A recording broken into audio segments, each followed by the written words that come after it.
"This is Officer Riley from the city police." And there it was. That moment when time does that weird slow motion thing and your brain starts cataloging every terrible possibility at once. Did I forget to pay a parking ticket? Did someone steal my identity?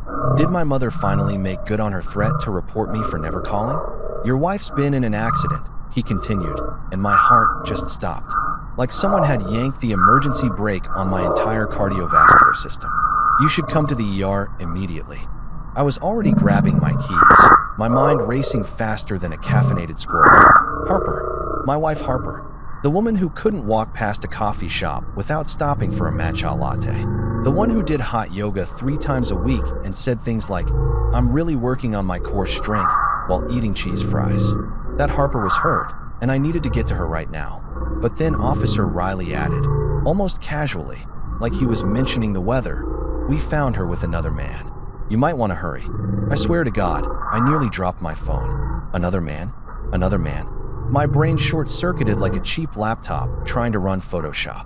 For a solid 5 seconds, I just stood there in my office, keys dangling from my hand, trying to process what I'd just heard. It was like my mind was a computer that had just encountered a fatal error and needed to restart. Harper, my wife Harper, queen of self-care Sundays and girls' weekends in wine country.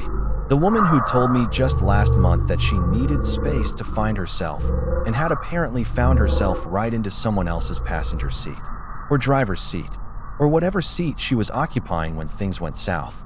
The sarcastic part of my brain, which, let's be honest, is about 90% of my brain, immediately kicked in with commentary. Great. Just fantastic. My wife had upgraded from yoga retreats and book clubs to car crash couple therapy.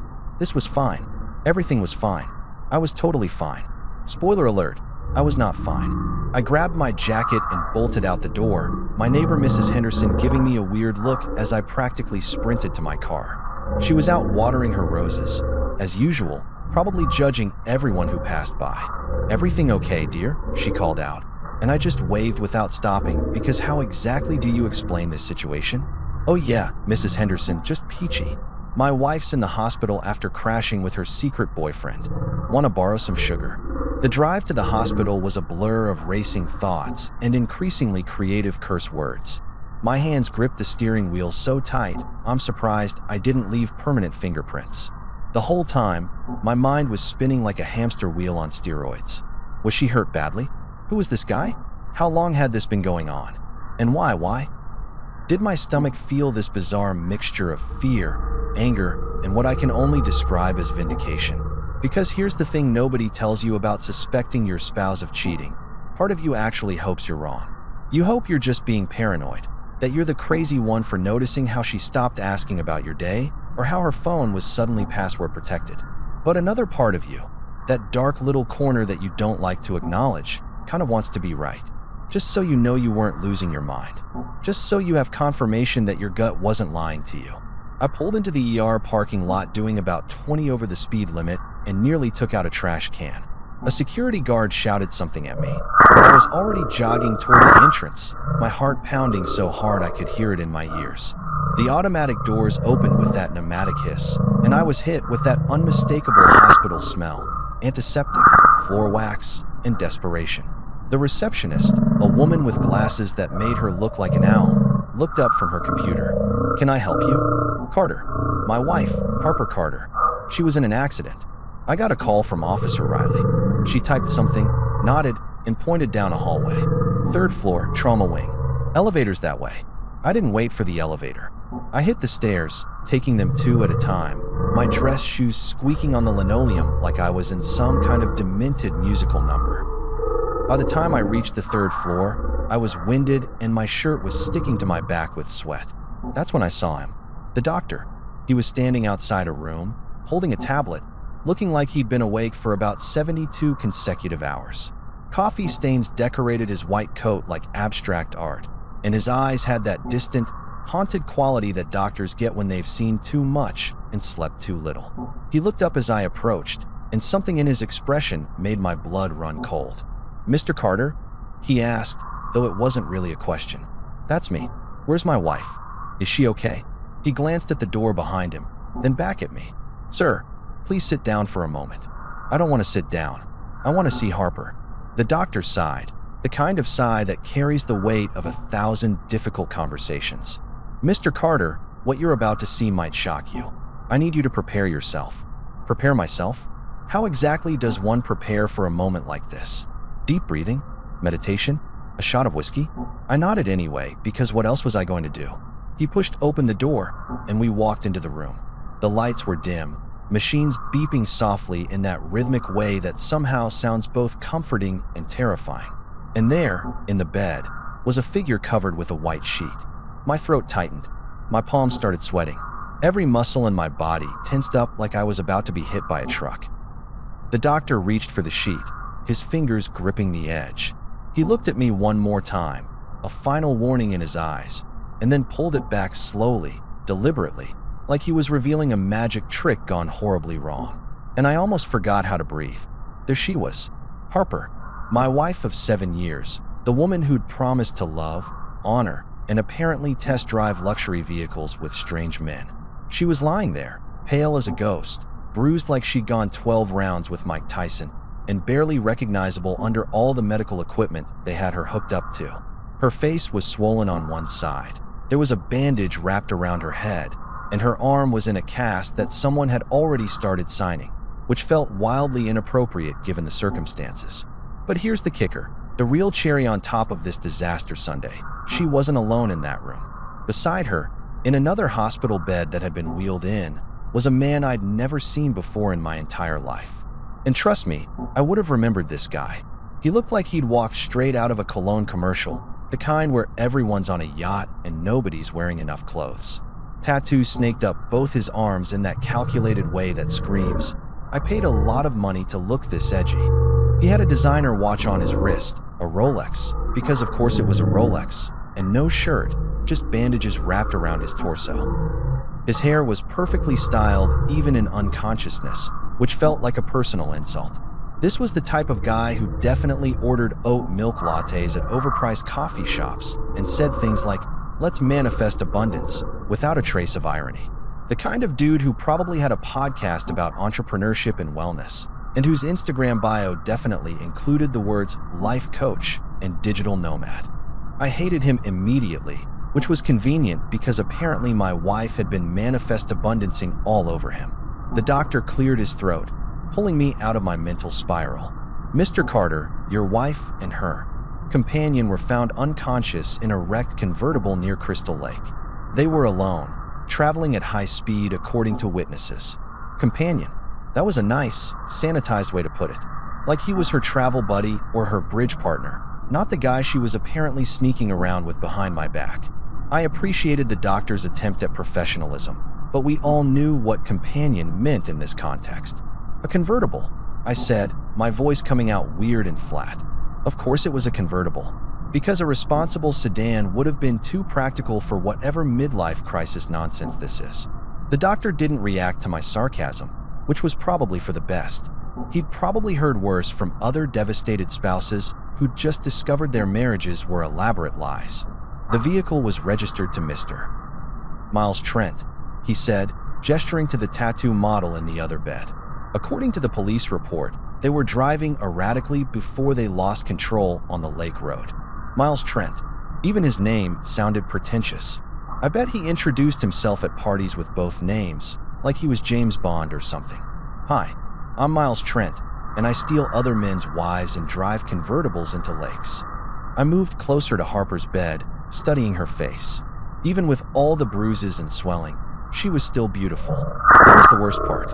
7 years of marriage, and she could still make my heart do that stupid flutter thing. Even now, when I should be furious, when I was furious, part of me just wanted her to wake up and tell me this was all some horrible misunderstanding.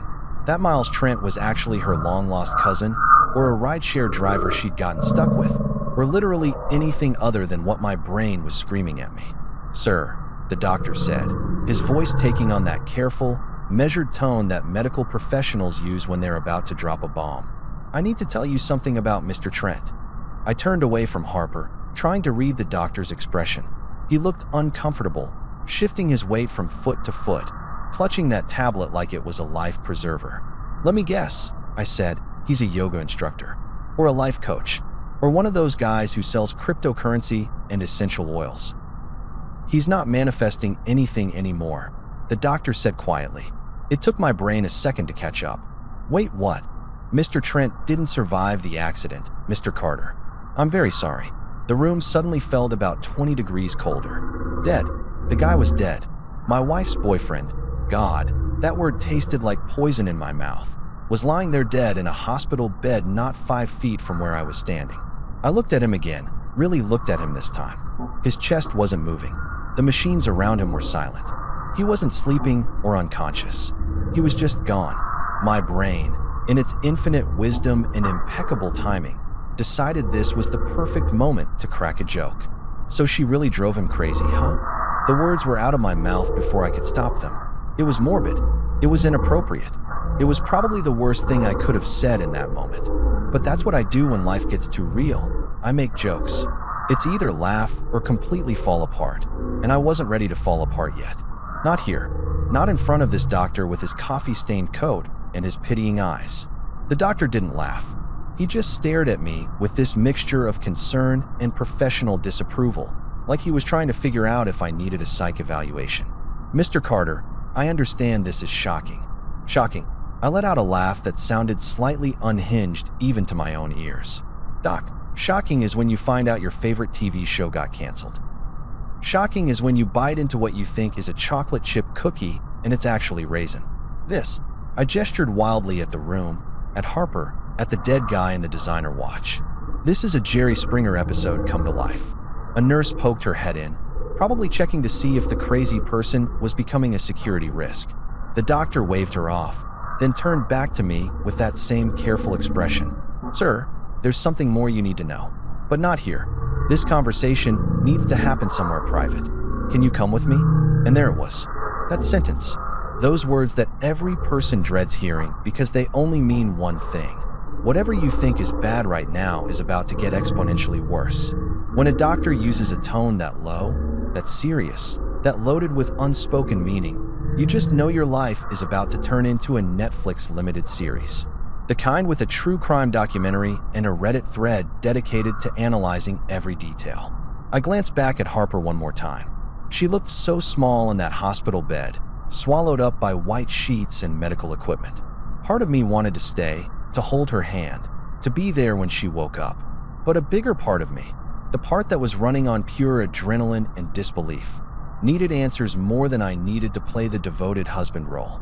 Yeah, I said, following the doctor toward the door. Lead the way, document. Can't wait to hear what fresh hell is waiting for me next. As we walked out into the hallway, I couldn't shake the image of Miles Trent lying there, perfectly styled and permanently silent. My wife had been with him. My wife had crashed with him. And now my wife was alive while he was dead, and something about that math didn't add up. The doctor led me down the corridor, past rooms filled with other people's tragedies, and I realized with crystal clarity that my Thursday had officially gone from mediocre to absolutely catastrophic. And apparently, it was about to get worse. Officer Riley was waiting for us in what I can only describe as the world's most depressing conference room. You know the type, fluorescent lights that make everyone look like they're auditioning for a zombie movie, a table that's seen better decades, and chairs that squeak every time you breathe. There was a vending machine in the corner humming ominously, and a motivational poster on the wall that said, "Hang in there," with a cat dangling from a branch. Real uplifting stuff. Riley himself looked like every cop you've ever seen on TV. Tired eyes, coffee addiction, and a mustache that had probably been in style sometime during the Reagan administration. He had a file folder in front of him that looked suspiciously thick for what should have been a simple car accident report. Never a good sign when the paperwork is chunky. "Mr. Carter," he said, gesturing to one of the squeaky chairs. "Thanks for coming. I know this is difficult." Difficult, right. That's one word for discovering your wife was joyriding with a dead guy. I sat down, the chair protesting loudly under my weight, and waited for whatever bomb was about to drop. Riley opened the folder, and I caught a glimpse of photos. The wrecked convertible, I assumed, though from my angle it looked like twisted metal and shattered dreams. "The man your wife was with," he began, pulling out what looked like a driver's license. His name was Miles Trent. Age 34. Owner of Trent Luxury Motors, that high-end dealership on Fifth Avenue. Of course he owned a luxury car dealership, because my wife couldn't have an affair with a regular guy who worked at Best Buy or managed a Wendy's. No, she had to upgrade to someone who sold Range Rovers and Porsches to people with more money than common sense. Trent Luxury Motors. I repeated, the name tasting bitter. I've seen their commercials. The ones with the guys standing in front of a mansion talking about lifestyle investments. Riley nodded. That was him. And according to our records, Mr. Trent was, he paused, choosing his words carefully, a known player in the dating scene. We've had a few complaints filed against him over the years. Nothing that stuck, but enough to establish a pattern. A player. My wife had picked a certified, documented, police file-having player. This just kept getting better. I could practically feel my blood pressure climbing with each new revelation. So what you're telling me, I said, leaning back in the squeaky chair, is that my wife was having an affair with a sleazy car salesman who apparently collected women like they were limited edition vehicles. I wouldn't phrase it exactly that way, but yes, essentially. Riley pulled out a notepad that looked like it had survived several natural disasters. Now, Mr. Carter, I need to ask you some questions. Standard procedure in cases like this. Like there was a whole category for wife crashes with dead boyfriend. Maybe it was more common than I thought. Maybe there was a support group. Wednesdays at 7. Bring your own tissues and unresolved trauma. How long had you known about the affair? Riley asked, pen poised over paper. I didn't, I said flatly. Apparently, I'm the last person in this story to get the memo. Should I have been subscribing to a newsletter or something? Riley didn't smile, but I caught a flicker of something in his eyes. Sympathy, maybe. Or pity. Hard to tell. Had your wife been acting strangely recently? Any changes in behavior? Unexplained absences? Unusual spending? I thought about it. Really thought about it for the first time. Harper had been doing a lot of those girls' weekends lately. There was that yoga retreat in Sedona that lasted 5 days. The book club that seemed to meet at weird hours. The sudden interest in self-improvement seminars that required overnight stays.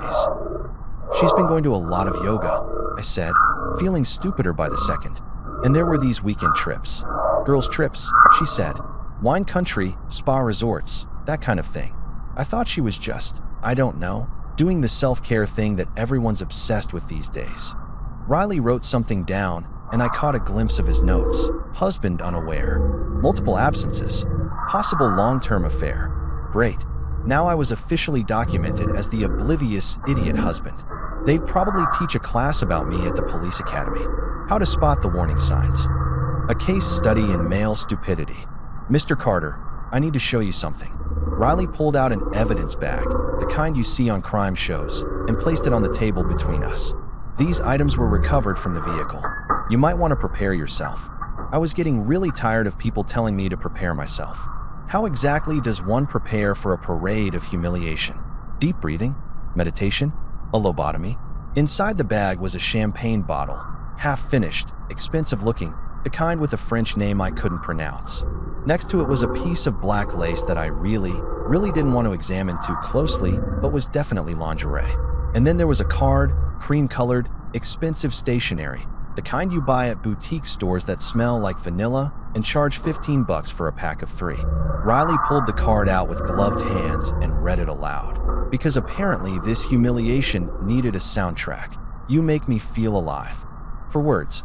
4 simple, cliché, greeting card-aisle words that somehow managed to gut me more than everything else combined. I sat there, staring at that card, at Harper's handwriting. I recognized it, the way she made her Y's with that little flourish, and something inside me just cracked. You make me feel alive, I repeated, my voice coming out weird and hollow. That's beautiful. Really, should I get it tattooed? Maybe cross-stitched on a pillow. The sarcasm was armor, and I was wearing it like my life depended on it. Because the alternative was acknowledging that my wife had written those words to someone else. That she'd felt more alive with Miles Trent, luxury car dealer and documented player, than she'd ever felt with me. Riley mercifully put the card back in the evidence bag. Mr. Carter, I know this is painful. You know what the worst part is? I interrupted, surprising myself. I thought about writing her a love note just last week. For our anniversary. Something romantic, you know? But I didn't because I figured it would be cheesy. that she'd laugh at me for being sappy. And meanwhile, she's out here writing sonnets to a guy who sells overpriced cars to midlife crisis victims. A younger officer poked his head in, whispered something to Riley, and disappeared again. Riley's expression shifted, got more serious somehow, which I didn't think was possible. "There's more," he said, which were quickly becoming my least favorite 2 words in the English language. "We found additional items in the car. Personal effects that suggest this wasn't their first meeting." He pulled out his phone and showed me photos. Receipts from fancy restaurants, the kind where they don't list prices on the menu because if you have to ask, you can't afford it. Hotel key cards from places in the city and out of state. Tickets to a jazz concert from 3 months ago. 3 months. This had been going on for at least 3 months, probably longer. While I was working overtime to pay for our mortgage, Harper was out collecting hotel key cards like they were Pokemon. I thought about replying to that love note with something like, "She made my Wi-Fi bill feel alive too." But even my sarcasm was getting tired. Riley closed his phone and looked at me with something approaching genuine concern. "Mr. Carter, is there anything else you can tell us? Anything that might help us understand what happened tonight?" "Yeah," I said, standing up because I couldn't sit in that squeaky chair for another second. "I can tell you that I clearly don't know my wife at all, that I'm apparently the world's biggest idiot, and that I really, really need a drink." But before I could make it to the door, before I could escape this fluorescent nightmare, the doctor appeared in the doorway.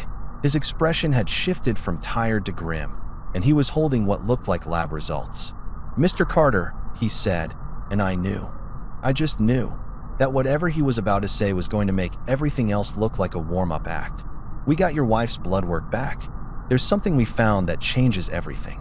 The doctor led us into a smaller room, an office that looked like it belonged to someone who'd given up on organization around the same time I'd given up on my marriage, apparently.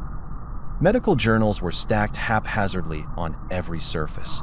There was a half-eaten sandwich on the desk that looked concerningly old, and the computer monitor had so many sticky notes attached to it that I couldn't tell what color the actual screen was. This was where you brought people for bad news. I could tell because there was a box of tissues strategically placed on the corner of the desk, the universal symbol for "you're about to ugly cry." Dr. Levin. I'd finally caught his name from the ID badge dangling from his pocket, pulled up something on his computer, squinting at the screen like he was trying to decode ancient hieroglyphics. Officer Riley stood by the door, arms crossed, looking like he was expecting me to either pass out or throw a punch. Fair assessment, honestly. I was considering both options. "Mr. Carter," the doctor began, and I was already exhausted by how many times I'd heard my name said in that careful, patronizing tone tonight. "Your wife's toxicology report came back, and there are some concerning findings." Concerning. Another one of those words that medical professionals use when they mean absolutely terrifying, but we're trained to stay calm. "Her blood contained traces of morphine." He continued, clicking through screens that showed a bunch of numbers and chemical formulas that might as well have been written in Klingon for all I understood them. "Morphine," I repeated slowly. "Like the painkiller? The stuff they give people after surgery?" "Yes, but here's where it gets complicated." Dr. Levin pulled up another screen, this one showing a molecular structure that looked like a demented game of connect the dots. "There's another substance in her system, something we don't usually see. It's experimental, not approved by the FDA, and definitely not something you can pick up at your local CVS." My brain was struggling to keep up. Morphine was bad enough, but experimental drugs? This was starting to sound less like a car accident and more like a rejected script for a medical thriller. "Experimental," I said. "You mean like what? Some kind of research chemical? Designer drug? Possibly," the doctor said, which was not the definitive answer I was hoping for. "The compound shares similarities with certain sedatives used in clinical trials, but the specific formulation doesn't match anything in our database. Someone modified it, enhanced it somehow." Officer Riley stepped forward, his cop instincts clearly kicking in. "Are you saying Mrs. Carter was drugged?" Dr. Levin hesitated, and that hesitation told me everything. When doctors pause like that, when they choose their words that carefully, it's never because they're about to say something reassuring. It's possible she was drugged against her will, yes, but it's also possible she took it willingly. The concentration in her bloodstream suggests it was administered sometime within 2 hours of the accident. Either way, She wasn't in control of her faculties when that car crashed. Not in control. My wife, who could barely handle 2 glasses of wine without getting giggly, had been pumped full of morphine and some kind of experimental sedative cocktail. And she'd been driving. Or maybe Miles had been driving. The police report wasn't clear on that detail, and honestly, at this point, did it even matter? So what you're telling me, I said, because sarcasm was still the only thing keeping me upright, is that my wife was high as a kite on some kind of pharmaceutical speedball when she crashed. That's a crude way to put it, but essentially accurate, Dr. Levin said, and I appreciated that he didn't try to sugarcoat it. Officer Riley pulled out his notepad again, flipping to a new page. Mr. Carter, did your wife have any history of drug use? Prescription medication abuse, recreational substances, anything like that? I almost laughed. Harper? The woman who lectured me about having too much caffeine? The one who did juice cleanses and posted Instagram stories about her meditation practice? No, Harper is a health nut. She takes vitamins that cost more than my car payment and drinks smoothies that taste like grass clippings. The strongest thing she usually touches is kombucha, and she acts like that's living dangerously. Riley wrote something down, probably another note about how clueless I was about my own wife's secret life. The vehicle she crashed, he said, changing topics. We confirmed it was registered to Miles Trent, a 2024 Porsche 911 Carrera, worth about $120,000. Of course it was a Porsche, because a Honda Civic would have been too pedestrian for my wife's affair. She had to go full midlife crisis, complete with a luxury vehicle and experimental drugs. I wondered if there was a checklist somewhere. Betray your husband? Check. Find a rich boyfriend with expensive toys? Check. Try mysterious substances that sound like they came from a spy movie? Check. The car wasn't hers, Riley continued, stating the obvious. Which means she was a passenger, or she was driving his vehicle. Either way, she was with him willingly. Willingly. That word hung in the air like a bad smell. Even if she'd been drugged, she'd gotten into that car by choice.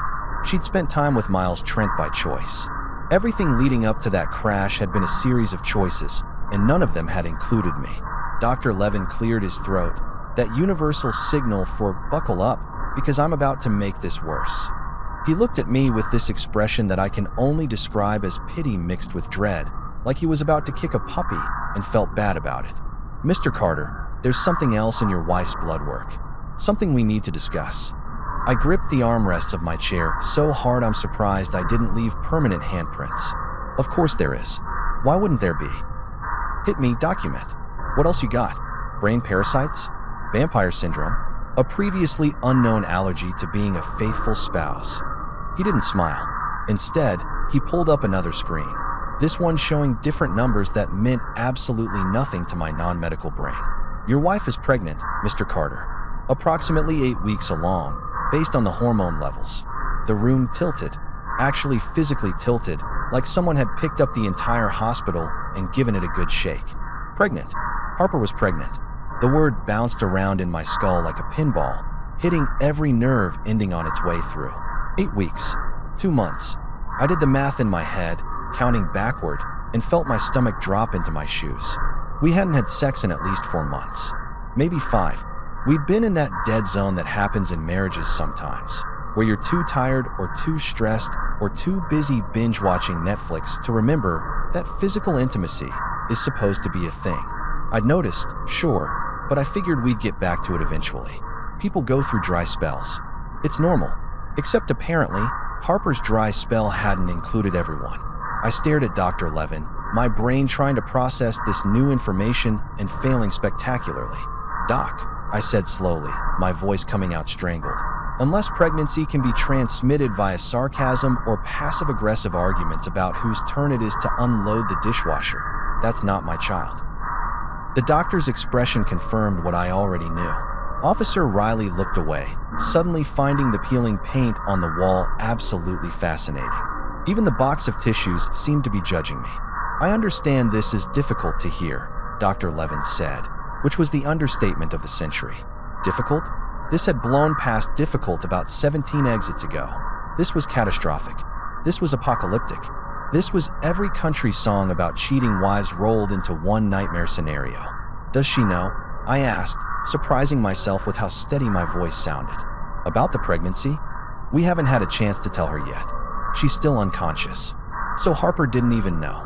She was lying in that hospital bed, bruised and broken, carrying another man's child and completely unaware of it. Part of me wondered if she'd suspected. If that's why she'd been so distant lately, so caught up in her self-improvement journey.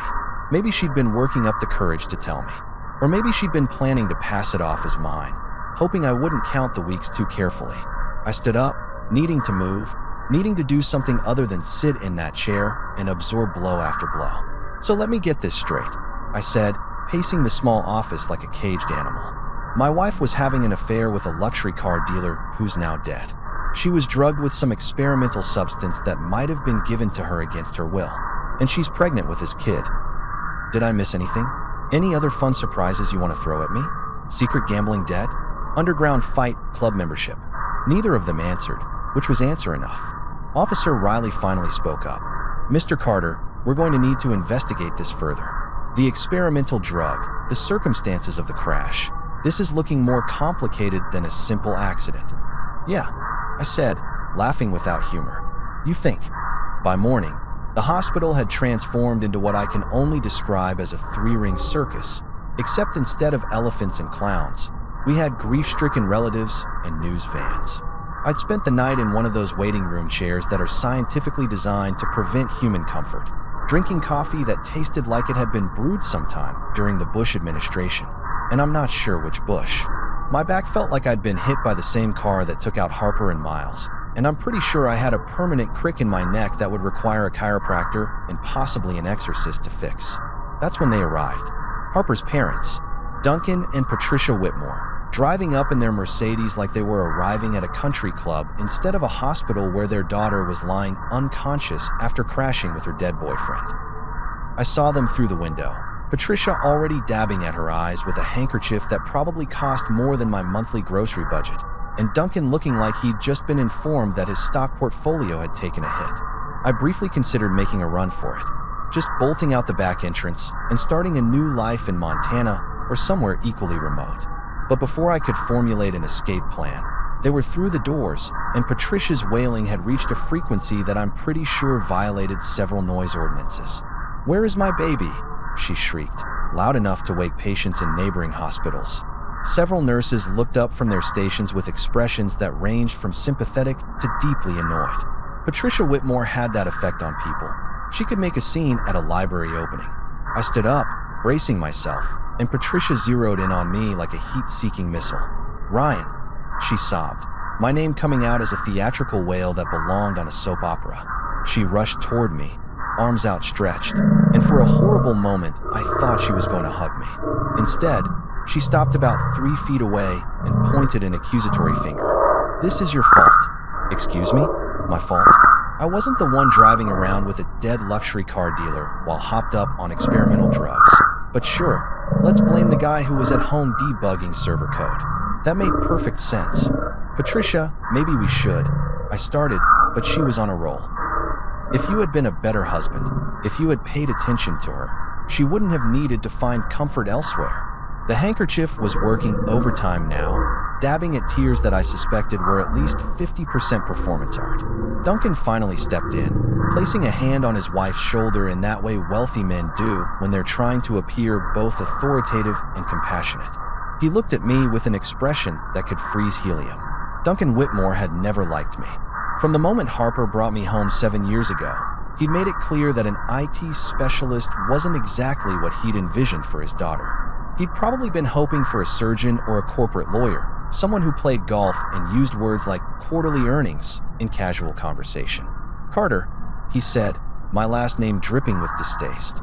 Not Ryan, not son, just Carter, like I was an employee he was about to fire. "I trust you understand the severity of this situation." The severity, right, because I'd been treating this whole thing like a casual Tuesday.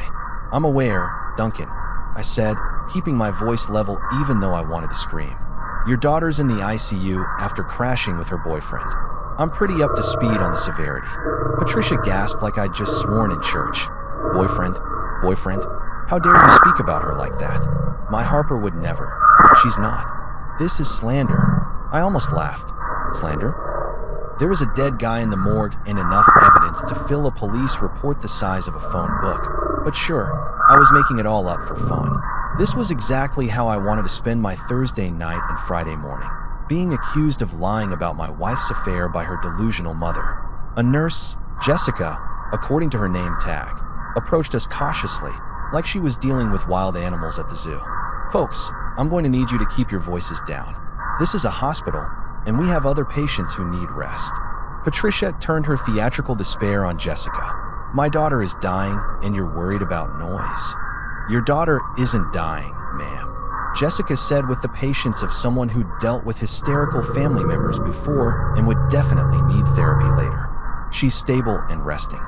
But if you continue to disturb other patients, I'll have to ask you to wait outside." Before Patricia could launch into another aria of grief, a commotion at the hospital entrance caught everyone's attention.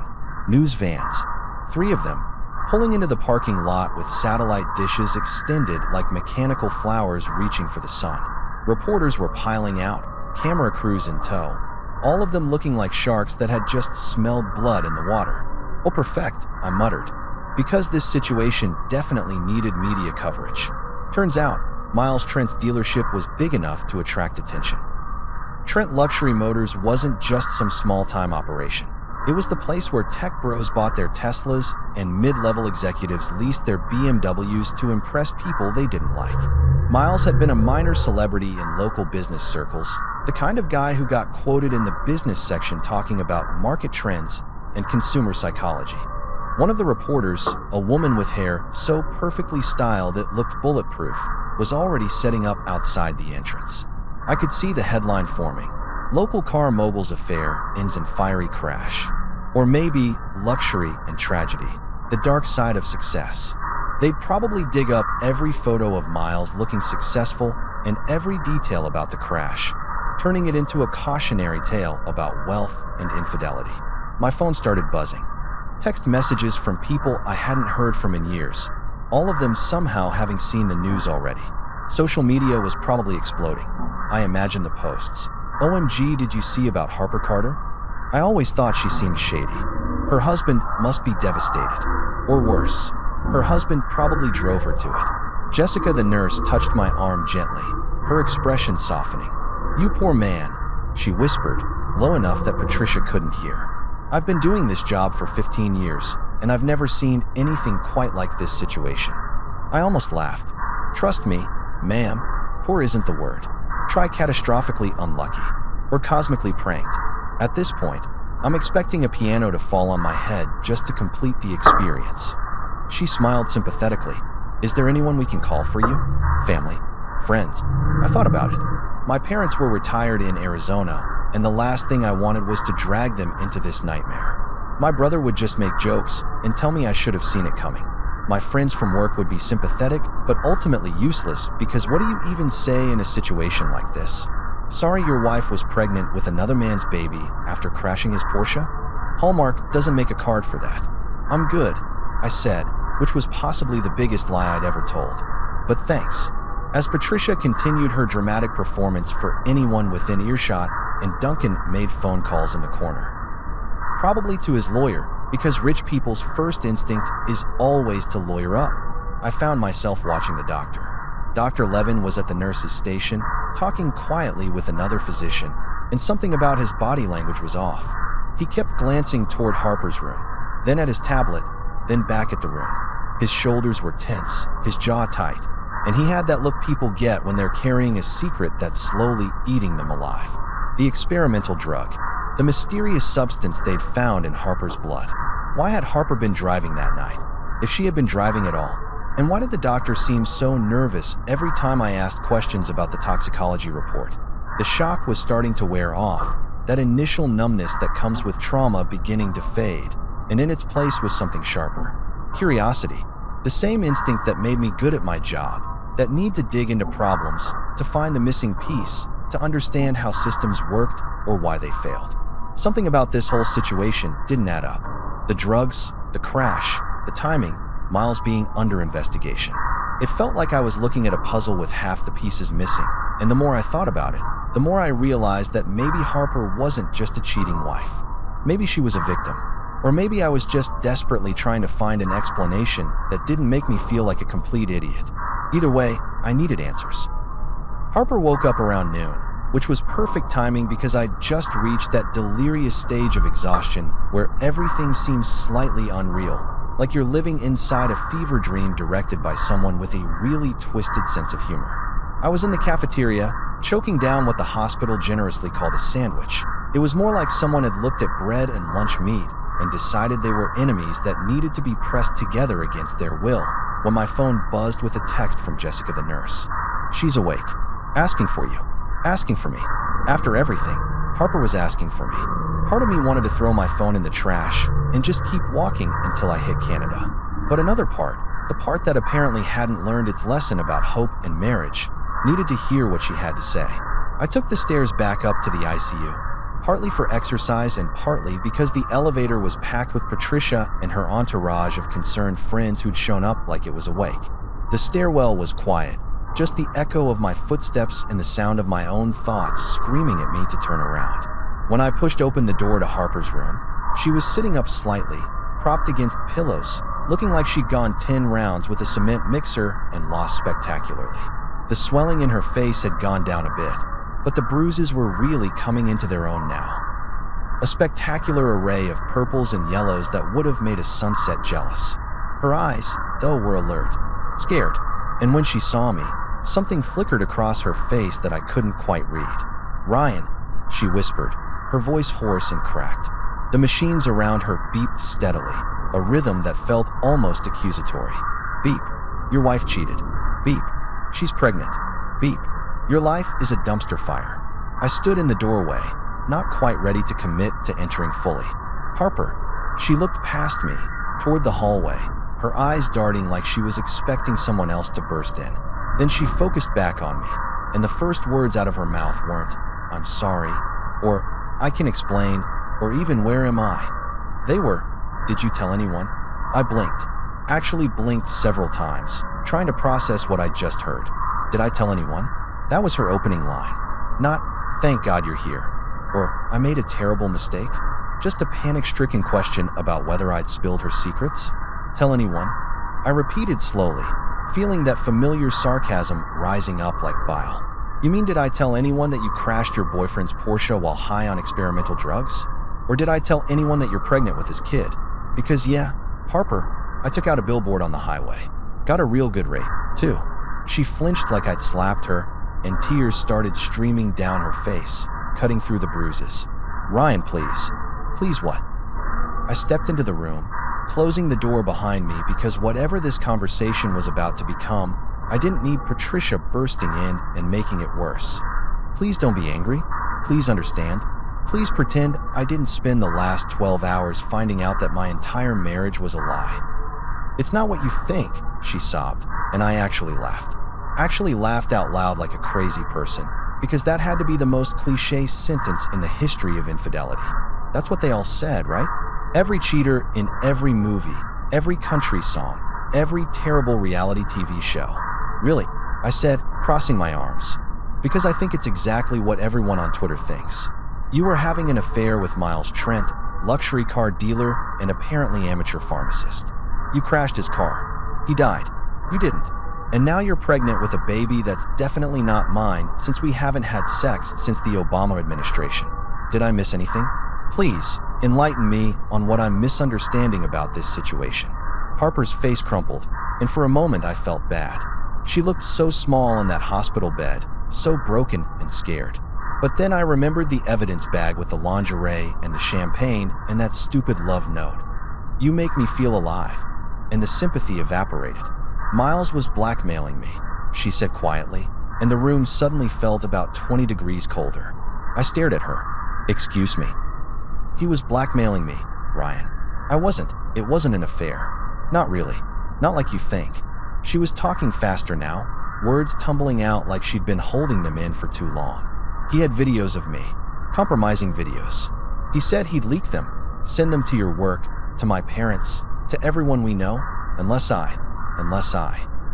you what?" I demanded, my voice harder than I intended. "Unless you kept sleeping with him? Unless you wrote him love notes and went on romantic drives?" Unless I paid him, she finished, looking at me with eyes that begged me to believe her. He wanted money, Ryan. A lot of money. He said if I didn't pay, he'd ruin both our lives. My brain struggled to catch up. Blackmail. She was claiming blackmail, which would explain some things, but definitely not everything. So the pregnancy? I asked, my voice tight. Was that part of the blackmail too? Did he force you into his bed? She looked away, unable to meet my eyes. It started consensually, she admitted, and hearing her say it out loud hurt more than I expected. A few months ago, I met him at a work event. His dealership was sponsoring this charity thing my firm organized. He was charming and attentive and said all the right things. You and I were going through that rough patch, barely talking, and I made a mistake. A mistake, I repeated flatly. That's what we're calling it. But then he changed, she continued, still not looking at me. He started asking for money, said he'd recorded us without my knowledge, had cameras in his apartment. When I tried to break it off, he threatened to expose everything. My job, my reputation, your career. He said he'd destroy it all. I wanted to believe her. God, I wanted to believe that there was some explanation that made this less horrible, that turned Harper from villain into victim. But the pieces still didn't fit right. The drugs, I said. The doctor found experimental sedatives in your blood. You're saying Miles gave those to you? She nodded, finally meeting my eyes. That night, he called me. Said we needed to talk, that he'd arranged for payment, but I had to meet him. I went because I was desperate to end this. But when I got there, he gave me a drink. Said it would calm my nerves. I don't remember much after that. Just flashes, the car, the speed, his hands on the wheel, and then nothing until I woke up here. Dr. Levin chose that moment to enter, tablet in hand, looking like he'd aged about 5 years since I'd last seen him a few hours ago. He glanced between Harper and me, clearly reading the tension in the room. Mrs. Carter, he said professionally, I'm glad to see you're awake. How are you feeling? Like I got hit by a truck, Harper said, attempting a weak smile that looked more like a grimace. That's not far from accurate, Levin replied, pulling up her chart. You sustained significant trauma in the crash. You're lucky to be alive. He paused, then added more quietly, we did find traces of a sedative in your bloodstream. A powerful one. Can you tell me anything about what you consumed before the accident? Harper repeated her story about the drink Miles had given her, and I watched Levin's face carefully. He was nodding, taking notes, but something about his expression was off. Not quite surprise, but not quite belief either. More like confirmation of something he'd already suspected. That's consistent with what we found, he said carefully. The compound in your system is a modified benzodiazepine, much stronger than anything commercially available. It would have significantly impaired your judgment and motor control. So Harper had been drugged. That part, at least, seemed true. For the first time since this nightmare started, my anger softened slightly, replaced by something more complicated. She'd still cheated. She'd still lied. But maybe she'd also been trapped in something darker than a simple affair. I was about to say something. What? I don't know, when I noticed Harper's hands. She was fidgeting with the hospital blanket, and that's when I saw it. Or rather, didn't see it. Her wedding ring was gone. Harper, I said slowly, where's your ring? She looked down at her bare finger, and something like panic flashed across her face. I don't know. It must have come off in the crash. But that didn't make sense. Wedding rings don't just fall off, especially not ones that fit properly. And Harper's had fit perfectly. We'd had it resized twice to make sure.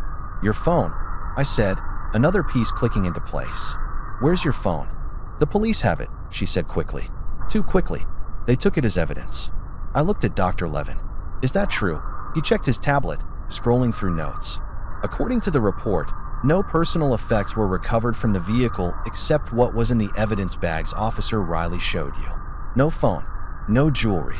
Harper's face went pale, paler than it already was, which was saying something. That's impossible. My phone was in my purse. My ring. I never take off my ring. Apparently you did, I said, and the suspicion that had been growing in my gut suddenly felt like a certainty. Or someone took them. Harper, what aren't you telling me? Harper opened her mouth to answer, but before she could say anything, Officer Riley appeared in the doorway like he had some kind of sixth sense for dramatic timing. He had that cop look on his face, the one that says, I've seen some stuff, and I'm about to make your day significantly worse. Mr. Carter, he said, nodding at me, then at Harper. "Mrs. Carter, glad to see you're awake. I need to ask you both some questions when you're feeling up to it."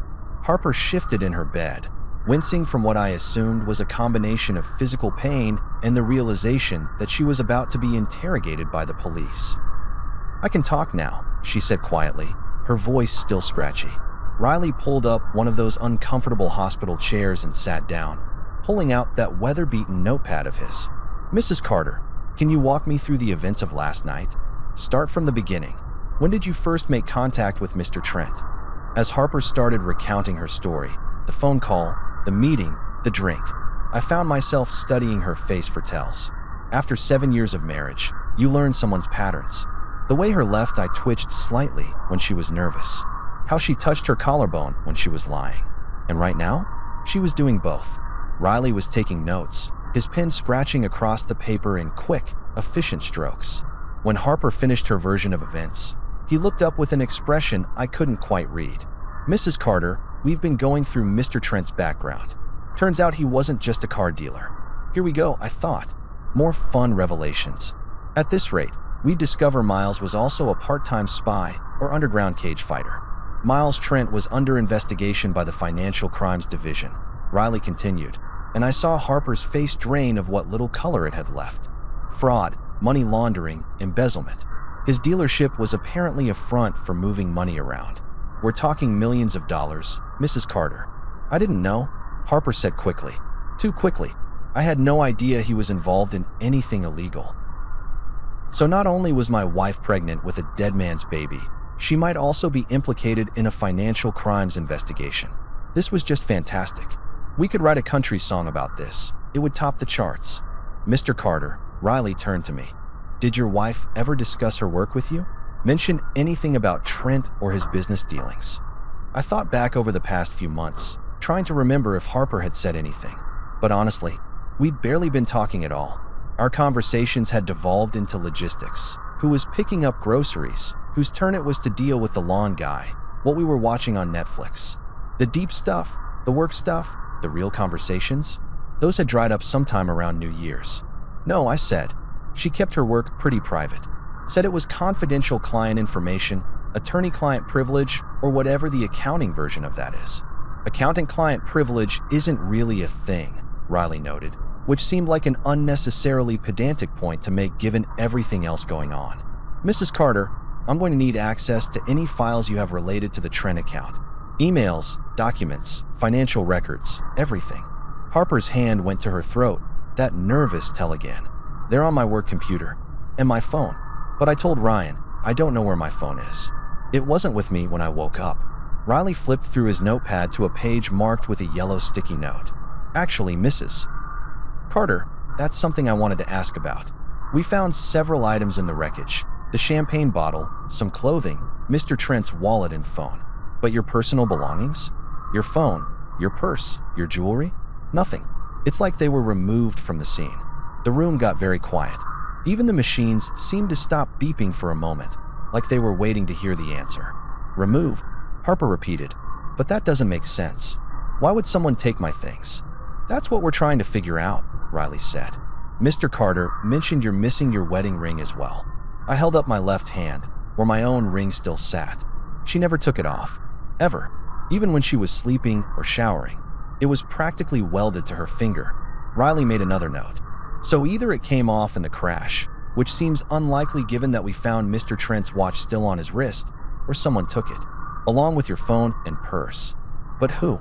Harper asked, and she genuinely sounded confused. "Miles was the only other person there, and he..." She stopped, the reality hitting her. "He's dead." "Which means," Riley said slowly, "either someone else was at the scene after the crash and before the first responders arrived, or there was someone else in the car." I finished, the pieces clicking together in a way that made my stomach drop. "You're saying someone else was there? A third person?" Riley closed his notepad and stood up. "I'm saying we found some evidence at the crash site that suggests the possibility. Footprints leading away from the vehicle that don't match either your wife's or Mr. Trent's shoes. And here's the interesting part. They led to a second set of tire tracks about 50 yards away." Harper made a small sound, something between a gasp and a whimper. "Someone was watching us." Someone saw the crash, and instead of helping, they what? They robbed me. Or they were looking for something specific, Riley said. Mrs. Carter, is there anything on your phone or in your files that someone might want badly enough to take? Any evidence of financial crimes? Communications with Mr. Trent? Harper's face had gone from pale to green, and for a second I thought she might throw up. Everything, she whispered. All our messages, the financial documents I'd been reviewing, photos he'd sent me. Everything was on that phone. Riley's expression shifted to something harder. Mrs. Carter, I'm going to need you to tell me everything you know about Miles Trent's business operations. And I mean everything. Because right now, it's looking like you might have been the only person who knew enough to expose what he was really doing. And if someone else figured that out, then they'd want her dead, I said, the words coming out before I could stop them. The next 48 hours were a blur of police interviews, hospital bureaucracy, and me slowly losing whatever remained of my sanity. Harper was moved to a regular room once they were sure she wasn't going to suddenly code or develop some exotic complication. Patricia camped out in the visitor's chair like she was on a stakeout, shooting me dirty looks whenever I dared to breathe too loudly. The news crews eventually got bored and moved on to the next tragedy. Apparently, a local politician's sex scandal was more interesting than my imploding marriage. Can't say I blamed them. I was in the hospital cafeteria again, because apparently that's where I lived now, when Dr. Levin sat down across from me without asking. He looked worse than before, if that was possible. His eyes were bloodshot, his hands were shaking slightly, and he had the general appearance of a man who was about 3 seconds away from a complete nervous breakdown. Mr. Carter, he said quietly, glancing around like he was worried someone might overhear. We need to talk. Privately. I looked at my sad excuse for a turkey sandwich. Doc, if you're here to tell me Harper's actually carrying triplets or that Miles Trent was actually a cyborg, I'm not sure I can handle any more plot twists today. He didn't smile. It's about the drug we found in your wife's system. The experimental sedative. Yeah, I remember. You said it wasn't in any database, probably custom-made by someone with connections. You got a lead. Dr. Levin was quiet for a long moment, staring at his coffee cup like it held the secrets of the universe. Then he said, very softly, "It was mine." I blinked. Processed. Reprocessed. I'm sorry, what? The compound in your wife's bloodstream, he continued, his voice barely above a whisper. It's a prototype sedative I've been developing. Privately. It's not approved by the FDA, not registered anywhere official. I've been testing it under the table for the past 2 years. My brain felt like it was buffering, that little spinning wheel of confusion just rotating endlessly. You're telling me you created the drug that my wife was on when she crashed? He nodded miserably. I needed extra income. Medical school debt, mortgage, a daughter in college. The hospital salary wasn't cutting it. So I started doing side research, developing pharmaceuticals that I could eventually patent and sell. This sedative was supposed to be revolutionary, faster acting than anything on the market, with fewer side effects. Clearly, the fewer side effects part needs work, I said, my voice dripping with sarcasm, considering my wife drove into a guardrail while on it. Levin flinched. It wasn't supposed to be used like that. The dosage protocols I developed were for controlled clinical settings, with proper supervision. But he stopped, looking like he might actually cry. I gave samples to a friend, someone who said he had connections in the pharmaceutical industry, who could help me get funding for proper trials. The pieces clicked together with an almost audible snap. Miles Trent. Miles Trent, he confirmed. I met him at a medical charity event about a year ago. He seemed legitimate, said he invested in medical startups. I was desperate, and he was persuasive. I gave him samples, documentation, everything. I thought he was going to help me get the drug approved. But instead he used it to drug women, I said flatly, including my wife. Dr. Levin's hands were really shaking now. I didn't know. I swear to God, I had no idea what he was doing with it. When your wife came in and I saw the compound in her blood work, I panicked. I knew it was mine. The chemical signature is unique. I leaned back in my chair, trying to absorb this information. My wife's doctor, the man who'd been treating her, who I'd trusted to tell me the truth, had been illegally developing drugs and had inadvertently supplied the substance that led to the crash. This was beyond soap opera territory. This was straight-up conspiracy thriller material. So let me get this straight, I said slowly. You illegally developed a sedative. You gave it to Miles Trent. He used it to drug my wife. She crashed. He died. And you've been sitting on this information for 2 days? I was trying to figure out what to do, Levin said desperately. If I come forward, I lose my license, probably go to jail. But if I don't, and someone else figures it out, then you're an accessory to whatever Miles was planning. I finished. Doc, Harper thinks someone was after her phone because it had evidence of financial crimes on it. But what if they were after something else? What if someone knew about your drug? Levin's face went white. The formula. I gave Miles documentation, the complete chemical breakdown. If someone has Harper's phone and she had communications with Miles about the drug, then they could manufacture it themselves, I said, or sell the formula. How much would something like this be worth on the black market? Millions, Levin whispered. Easily millions. I stood up, my sandwich forgotten. You need to talk to Officer Riley. Right now? Tell him everything. But my career. Doc, my wife almost died. Miles Trent did die, and someone out there is desperate enough to steal evidence from a crash site. Your career is the least of anyone's problems right now. When I finally got Levin to Riley, watching the doctor stammer through his confession like a kid admitting he broke a window, I felt something shift.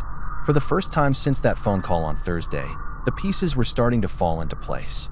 Dark, ridiculous, straight out of a bad soap opera pieces, but pieces nonetheless. Harper wasn't just a cheating wife. She was a witness, maybe even a target. And I was apparently married to the most complicated woman in the tri-state area. A few weeks later, weeks that felt like years, if I'm being honest, Officer Riley called me with news that somehow managed to shock me despite everything I'd already been through. At this point, I thought I was shock-proof. I developed an immunity to surprise, like I'd been vaccinated against further plot twists. Turns out, life had one more booster shot ready for me. Mr. Carter, we found Miles Trent's storage unit, Riley said over the phone, and I could hear something in his voice. Excitement, maybe, or vindication. You're going to want to come down to the station. I was back at work by then, trying to pretend my life was normal while my wife recovered at her parents' house, and I lived alone in our condo that suddenly felt like a museum of a failed marriage. Every surface held memories I didn't want anymore.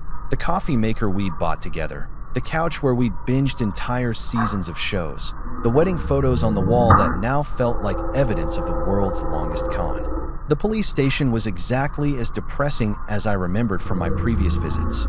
Same fluorescent lights, same vending machine, same cat poster that I was starting to suspect was mocking me personally. Riley led me to a conference room where several boxes were stacked on the table, each one labeled with evidence tags. We got a warrant for Trent's personal storage facility, Riley explained, pulling on latex gloves and opening the first box. Based on Dr. Levin's testimony and the financial crimes investigation, we had probable cause. What we found was, well, see for yourself. He pulled out a folder and spread its contents across the table. Fake IDs, at least a dozen of them, all with Miles Trent's photo but different names. Michael Traynor, Marcus Tennyson, Mitchell Torres. The guy had more aliases than a spy novel protagonist. He used these to open bank accounts, Riley continued, pulling out another stack of documents. Offshore accounts in the Caymans, Switzerland, Panama. We're talking about 17 different accounts, all under different names, with a combined total of approximately $8 million. $8 million. I whistled low. That's a lot of overpriced sedans. The dealership was barely breaking even, Riley said. All that money came from somewhere else. Embezzlement, investment fraud, blackmail. We're still untangling it all. But here's what I really wanted you to see. He opened a different box and pulled out a photo album. Not a cute scrapbook with stickers and captions, but a meticulously organized collection of surveillance-style photos. Women. At least 20 different women, maybe more. Some were candid shots that looked like they'd been taken without the subject's knowledge. Others were more intimate, clearly taken in bedrooms or hotel rooms. And there, about halfway through, was Harper. I stared at her photo, feeling my stomach turn. It was from before the crash. Obviously, she was smiling, wearing a dress I recognized from a work event last summer. She looked happy, beautiful, completely unaware that she was being cataloged like a specimen in some psychopath's collection. Your wife wasn't his first victim, Riley said quietly, and she wasn't even close to being his last. We've identified 14 other women so far from these photos. We're in the process of contacting them now. Let me guess, I said, my voice tight. They all worked in finance or accounting.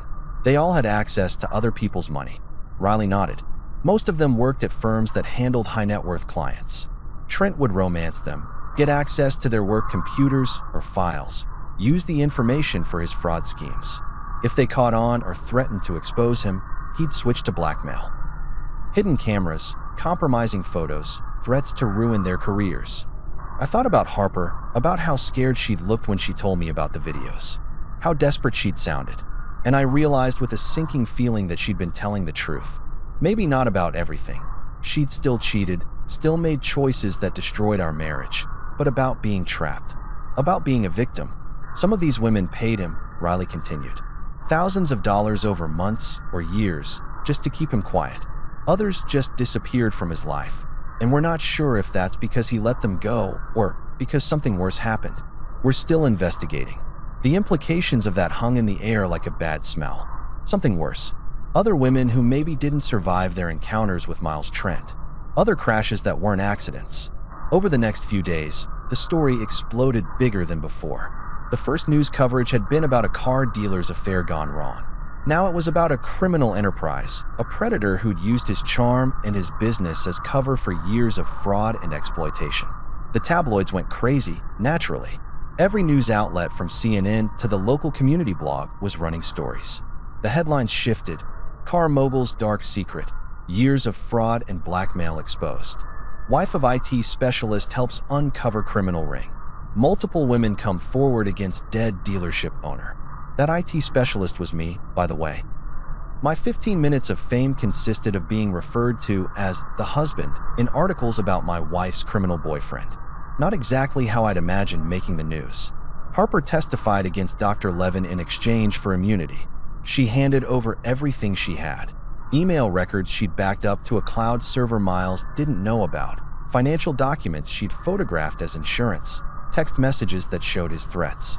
She helped the FBI untangle his network of shell companies and fraudulent accounts. The tabloids loved her for it. Suddenly, she wasn't the cheating wife anymore. She was the brave survivor who'd helped bring down a criminal. They ran photos of her leaving the courthouse, looking pale and fragile, with headlines like "Finding Strength After Trauma" and "One Woman's Fight for Justice." I watched it all from the sidelines, feeling like an extra in a movie about my own life. When the trial was over and Dr. Levin was sentenced, 5 years for illegal drug development and distribution, plus losing his medical license forever, Harper came to the condo. Our condo, the one we'd picked out together, back when we was still a thing. She stood in the doorway looking thin and tired, her bruises finally faded but replaced by something harder to heal. "Can I come in?" she asked quietly. I stepped aside, letting her into what used to be our home. She looked around like she was seeing it for the first time, touching surfaces gently, like she was saying goodbye. "I'm sorry," she said finally, turning to face me. "For everything.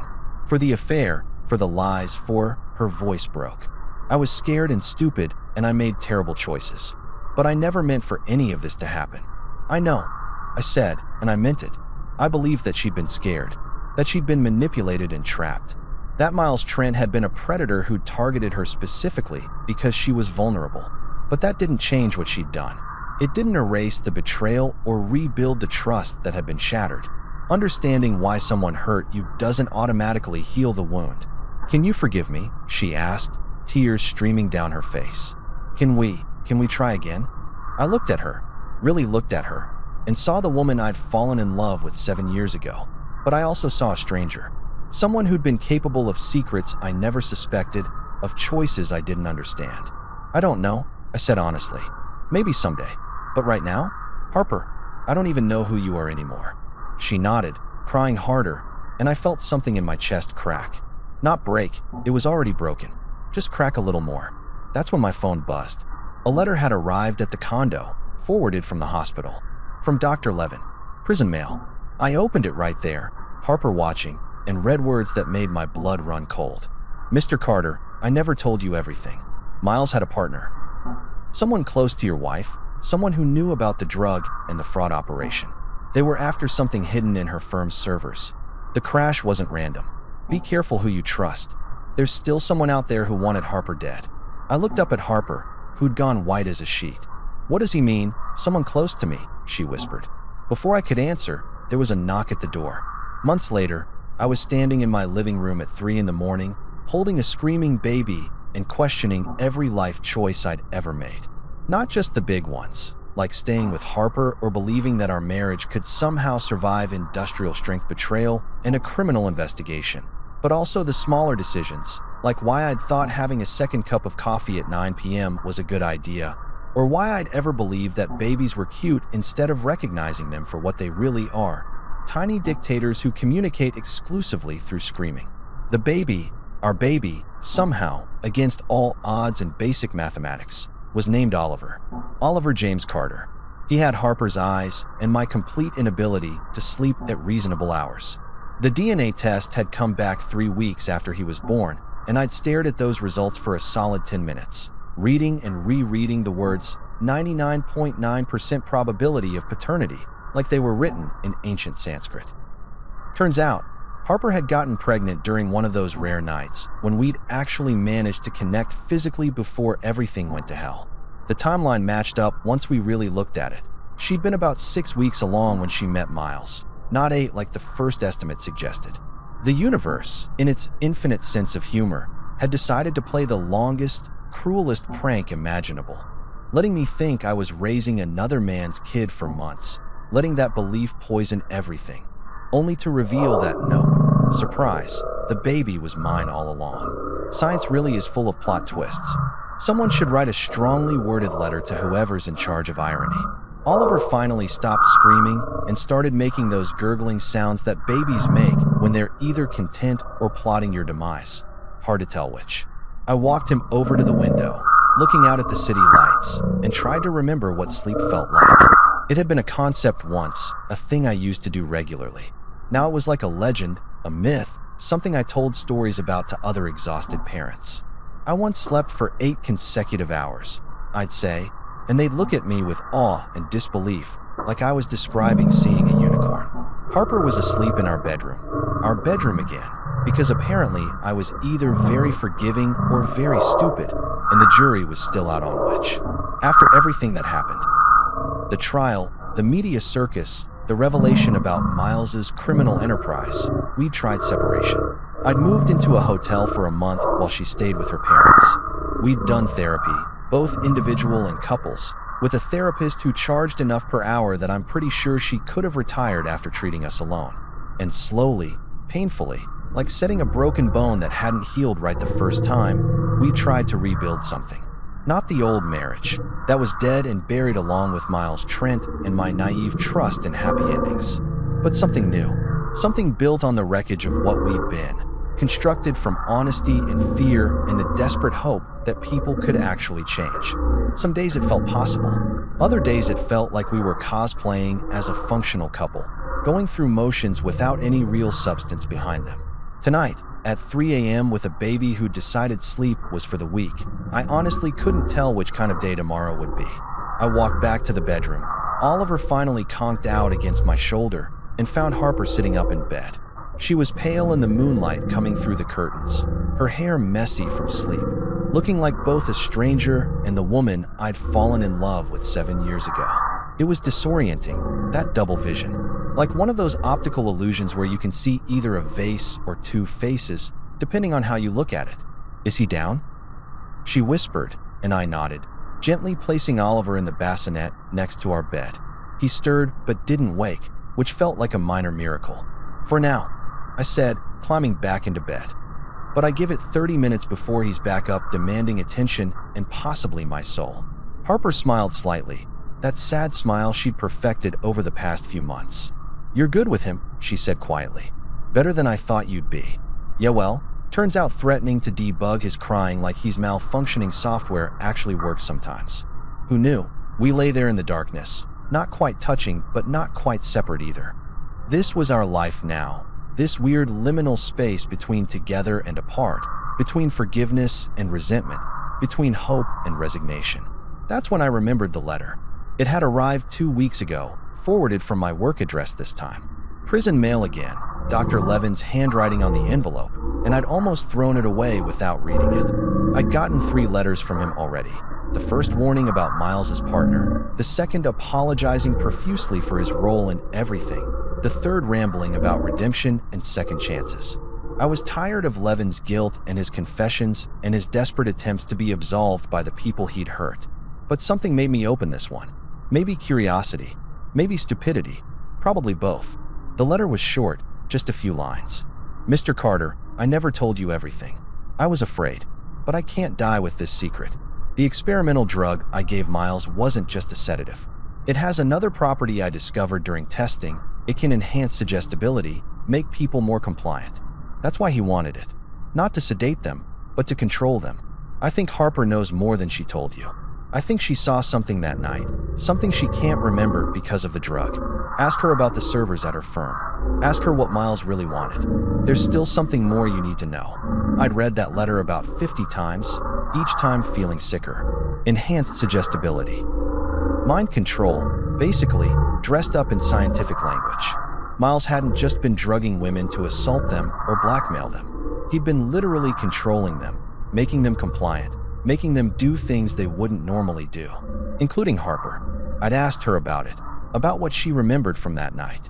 But she insisted her memory ended with getting into the car, just like she'd always said. The crash, the events leading up to it, everything in between, it was just gone, wiped clean by whatever that drug had done to her brain. But what if it wasn't wiped? What if it was just buried? Harper, I said into the darkness, not sure if she was still awake. Yeah. Do you ever dream about that night? About the crash? She was quiet for a long moment. Sometimes, she admitted. Fragments. Miles saying something about codes, about access. His phone ringing over and over. Someone else's voice, but I can't tell if it's a memory or just my brain making things up. Someone else. The partner Levin kept mentioning. The person who'd been at the crash scene, who'd taken Harper's phone and her ring. The knock at the door that night, months ago when we'd first read Levin's warning. It had been Patricia, Harper's mother, showing up unannounced with casseroles and unsolicited advice. False alarm, but it had felt significant at the time, like a horror movie jump scare that never materialized. Now, lying in the dark with my son sleeping nearby and my wife beside me. My wife who might still be hiding secrets, or might be a victim of manipulation so profound she couldn't even remember it. I felt that same sense of impending dread. I thought about Miles's partner, still out there somewhere. About the firm's servers and whatever Miles had been trying to access. About Harper's missing phone and whether whoever took it had found what they were looking for. Ryan. Harper's voice was small in the darkness. Do you think we're going to be okay? I looked at her, at the moonlight catching the tears on her cheeks, and I realized I didn't know. I didn't know if we'd make it, if trust could be rebuilt from ashes, if love could survive this much damage. But I knew I was going to try. For Oliver. For the ghost of what we'd been. For the stubborn, stupid hope that maybe broken things could be fixed if you were willing to do the work. Yeah, I lied, or maybe it wasn't a lie. We're going to be okay. Harper moved closer, resting her head on my shoulder, and I wrapped my arm around her. We stayed like that for a while, pretending that the world outside our bedroom wasn't waiting with more revelations, more twists, more ways to prove that marriage was basically a lifetime commitment to being surprised by increasingly bizarre plot developments. I smiled to myself in the darkness, muttering, marriage really does come with bonus DLC. Should have read the terms and conditions more carefully. Harper made a sound that might have been a laugh or might have been a sob. What are you talking about? Nothing, I said. Just thinking about how our relationship has more plot twists than a telenovela written by someone on a really aggressive cocktail of stimulants. This time she definitely laughed, and I felt something in my chest loosen slightly.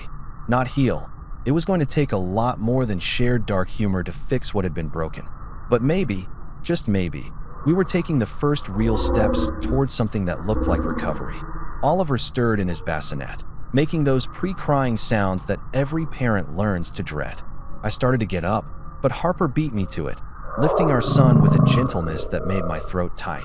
As I watched her rock him, whispering softly, I couldn't shake Dr. Levin's words echoing in my mind. There's still something more you need to know.